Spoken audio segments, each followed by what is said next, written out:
जय श्री राम। भारत संस्कार YouTube channel में आप सभी दिव्यजनों का हार्दिक वंदन, अभिनंदन एवं स्वागत है। भारत, श्रेष्ठ भारत, महान भारत, संतुष्ट भारत, पुष्ट भारत, भारत की जो परंपरा और संस्कार संस्कृति है, जो हमें सीख देती है, अनुभव कराती है, इस संसार में ये संसार दुख का सागर ही है। राम को करुणा निधान कहा गया है। सत शपथ करुणा निधान की। जो धर्म है वो राम है, कृष्ण हैं, ईसा मसीह हैं, गुरु नानक देव जी हैं,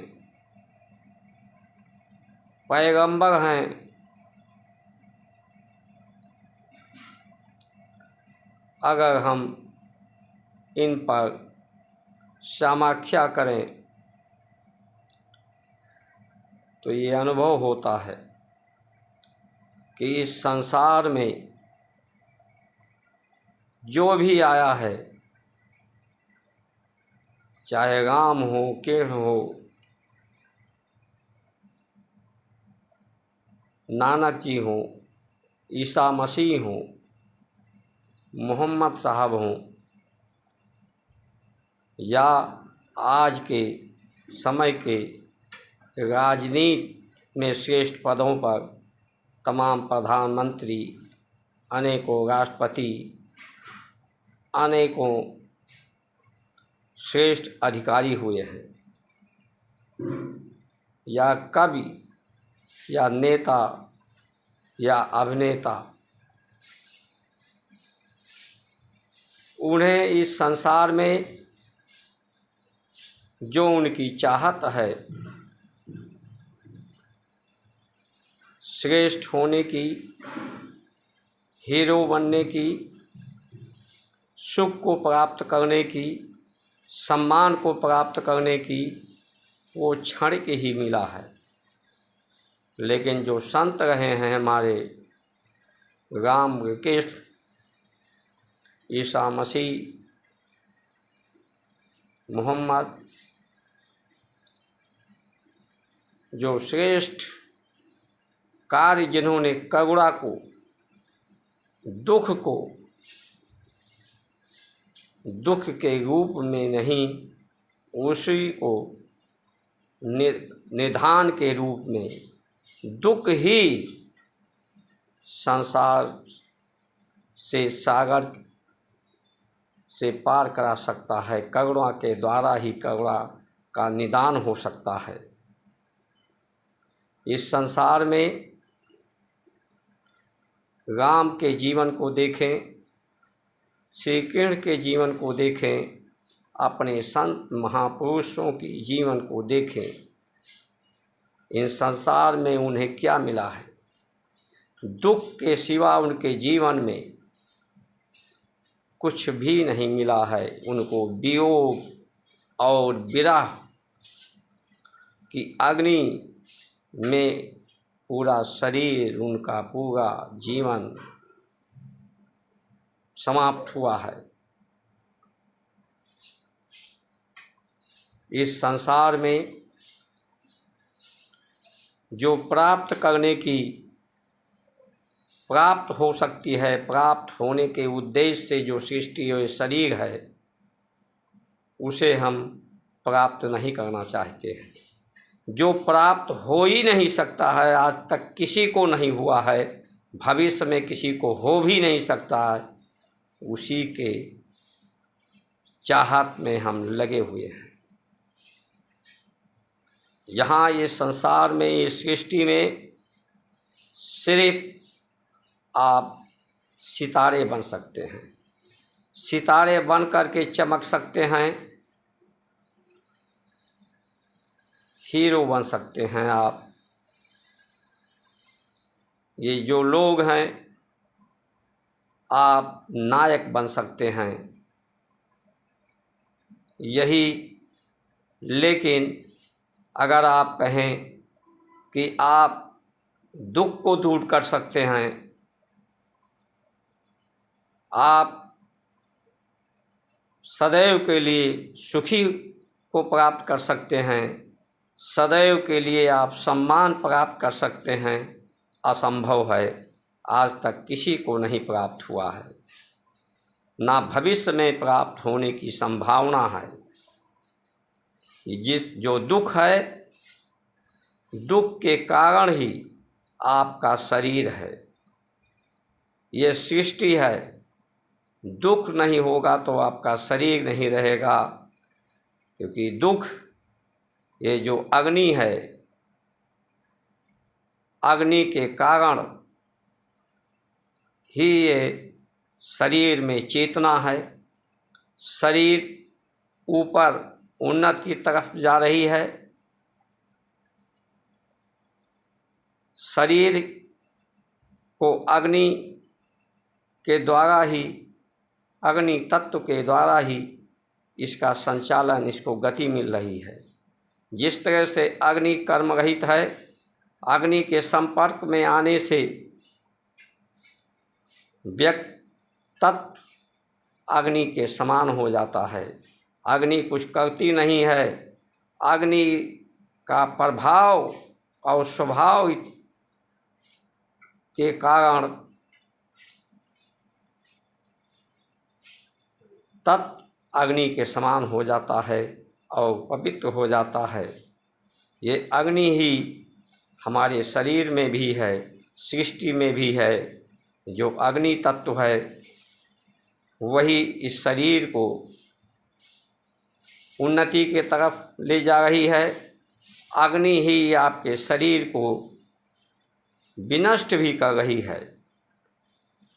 और ये दुख रूपी करुणा के सागर, जो आपका दुख है, आपके आंसू हैं, वही इस अग्नि को बुझा रहे हैं, जिससे आपका जीवन चल रहा है। अगर आपके जीवन में दुख नहीं होगा तो आपका ये शरीर नहीं रहेगा। हमारे श्रेष्ठ जनों ने दुख को, वियोग को, विरह को संयोग माना, संयोग के रूप में स्वीकार किया, इसको अपना मित्र माना। उन्होंने अपनी आत्मा की आवाज़ सुनी, अपनी आत्मसम्मान के लिए, अपनी आत्मा के सम्मान के लिए कार्य किया और सदैव के लिए पूजनीय, वंदनीय, अनुकरणीय हो गए। हम राम की पूजा करना चाहते हैं, राम की मंदिर बनाना चाहते हैं, कोई अपने खुदा का मस्जिद बनाना चाहता है, कोई अपने ईसा मसीह का मंदिर बनाना चाहता है, लेकिन उनके रास्तों पर कोई चलने को तैयार नहीं है। उनको जो जीवन में मिला है उसको स्वीकार करने के लिए कोई तैयार नहीं है, उनके पद चिन्हों पर चलने के लिए तैयार नहीं है। ये उनके पद चिन्हों पर, ये जो हमारे धर्म शास्त्र हैं, संस्कार हैं, यही उनके पद चिन्हों पर हमें चला सकते हैं, हम चल सकते हैं। जब अपनी आत्मा की आवाज़ को सुने, आत्मसम्मान करें, किसी से आशा ना करें सम्मान की, स्वयं आत्मसम्मान करें, स्वयं अपने से संतुष्ट हों, दूसरे को संतुष्ट करने की चेष्टा ना करें। आप संतुष्ट हो जाएंगे तो आपसे लोग संतुष्ट हो जाएंगे। आप अपना सम्मान, आत्मसम्मान करेंगे तो आप सम्मानित हो जाएंगे। आप राम को अपने जीवन में स्वीकार करेंगे, उनके पथ चिन्हों पर चलेंगे, तो आपका जीवन राम की तरह से सुजस को लोग संसार गाएगा। लेकिन आज के समय में हम लोग चर्चा धर्म की करते हैं। धर्म ही सत्य है, धर्म ही राम है, धर्म ही कृष्ण हैं। उनके पथ चिन्हों पर नहीं चल पा रहे हैं और इनमें ना चलने का कारण ये संसार के तत्व भोग हैं। ये भोग एक ईंधन के रूप में हैं। जितने ज़्यादा आप इनका प्रयोग करोगे, लकड़ी जितने ज़्यादा होगी, अग्नि उतने ज़्यादा प्रज्वलित होगी, उतने ही जल्दी ही आपका शरीर समाप्त हो जाएगा। आप समझ गए हैं कि तत्व के द्वारा, संसार के पदों के द्वारा संसार पर अधिकार प्राप्त करने से आप जो चाहते हैं सुख सम्मान आपको मिल जाएगा, तो ये आपका भ्रम है। आपको कभी नहीं मिल सकता है, किसी को नहीं मिला है। इस संसार में अगर मिलना है कुछ तो श्रेष्ठ होना है, श्रेय मिलना है, सुजस मिलना है। जो मिलना है उसी को प्राप्त करने के लिए हम सब संगठित होकर के स्वयं प्राप्त करें और दूसरे को प्राप्त करने के लिए प्रेरित करें। भारत संस्कार यूट्यूब चैनल का आप लोग समर्थन करें, ताकि ऐसी व्यवस्था इस देश में ही नहीं पूरे संसार में बनाई जा सके, पूरे सृष्टि में बनाई जा सके, कि सभी लोग पूजनीय, वंदनीय, अनुकरणीय, संतुष्ट, पुष्ट शांति, परम शांति को प्राप्त कर सकें। भारत का जो संविधान, भारतीय संस्कार, भारतीय शास्त्रों के अनुरूप शासन व्यवस्था हो। हमारे विचार, भाषा, भोजन, वेशभूषा हमारी भारतीय संस्कार और संस्कृति के अनुसार हो। इस तरह का हमें प्रयास करने की आवश्यकता है। इन्हीं वचनों के साथ अपनी वाणी को विश्राम देते हुए आप सभी की सुमंगल कामना करते हुए जय श्री राम।